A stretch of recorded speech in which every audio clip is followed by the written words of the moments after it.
السلام علیکم ورحمۃ اللہ وبرکاتہ۔ میرے ایک دوست نے اپنے اسکول میں کچھ استاذہ کو بھرتی کرنا تھا تو انٹرویو والے دن مجھے بھی بلا لیا۔ صرف 2 استاذہ کو رکھنا تھا لیکن بہت سے لوگ انٹرویو دینے آئے ہوئے تھے۔ ایک ایک کر کے ہم انہیں بلا رہے تھے۔ 7ویں 8ویں نمبر پر ایک لڑکی حدیقہ انٹرویو دینے آئی تو ایسی الیک سلیک ہوئی جس سے مجھے لگا کہ یہ ایک دوسرے کو اچھے سے جانتے ہیں، اس لیے اس انٹرویو میں خاموش رہا۔ بعد میں معلوم ہوا کہ وہ ایک دوسرے کے کلاس فیلو رہ چکے تھے۔ رسمی سلام دعا کے بعد دوست نے کہا کہ آپ کو اس جاب کی کیا ضرورت پڑ گئی، اس تنخواہ میں تو آپ کا ایک سوٹ بھی نہیں آئے گا۔ حدیقہ نے کہا کہ اب وہ یونیورسٹی والا دور نہیں رہا جب میں بڑی سی گاڑی میں آتی تھی، اب میرے پاس کچھ بھی نہیں ہے۔ میرے دوست نے حالات کا مزید پوچھا کہ آپ کے والد کی تو بہت زیادہ زمینیں تھیں، بنگلے، کوٹھیاں اور گاڑیاں، ان سب کا کیا ہوا کہ آپ کے پاس کچھ بھی نہیں ہے؟ کہنے لگی تب میرے والد صاحب زندہ تھے، وہ میرے سارے نخرے اٹھاتے تھے اور میرا خیال بھی رکھتے تھے، میری ہر خواہش بھی پوری کرتے تھے۔ ایم فل کے آخری سال میں تھی تو والد صاحب ایک حادثے میں وفات پا گئے۔ والد صاحب کے بعد ساری دولت اور جائیداد دونوں بڑے بھائیوں کے پاس آ گئی۔ مجھے بڑی مشکل سے آخری سیمسٹر کے امتحانات دینے کی اجازت ملی۔ پھر میری تعلیم مکمل ہونے کے بعد مجھے اپنے گھر میں تقریباً قید کر رکھا گیا۔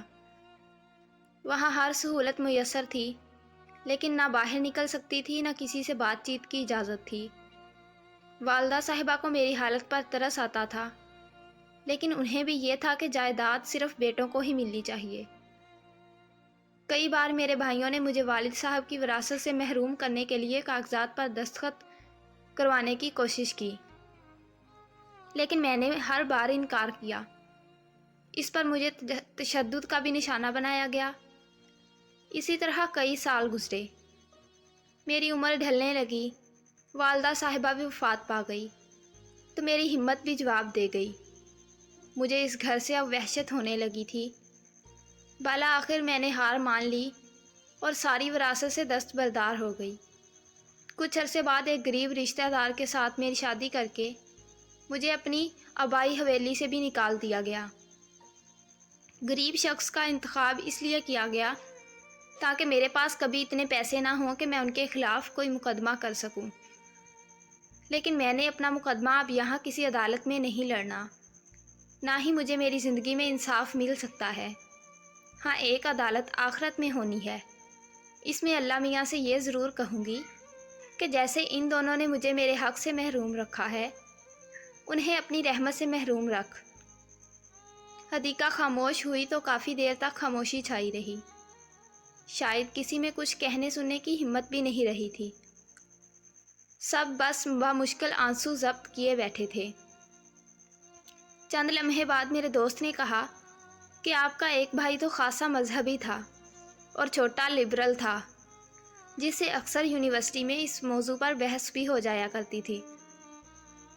حدیقہ نے میرے دوست کی بات پوری ہونے سے بھی پہلے کہا، جی میں نے بڑے بھائی کو اسلامی حوالے سے دیے اور کہا کہ آپ کے حج اور عمرے کا آپ کو کیا فائدہ جب آپ میرا حق دبا کے بیٹھے ہیں۔